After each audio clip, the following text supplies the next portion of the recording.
Hi, I'm Sean with ApplianceVideo.com. Today we're going to take a look at the thermistor on this LG compact washer and dryer combo.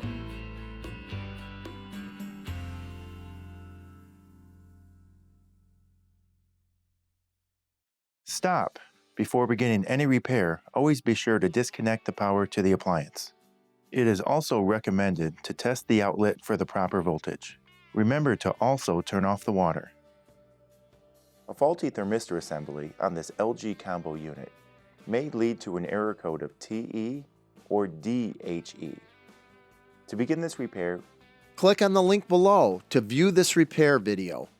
ApplianceVideo.com guides you step by step, giving you the confidence to avoid recalls and callbacks, also saving time on repairs. Whether you're up against an uncommon repair or the latest appliance on the market, our videos have been created with you in mind. Our growing library of videos have been produced using our factory-certified technicians who have extensive in-field experience over the past 30 years. ApplianceVideo.com provides high-quality repair videos that anyone can follow, regardless of their skill level. We are here to help. Click on the link below to view this repair video and let us help you do it right the first time.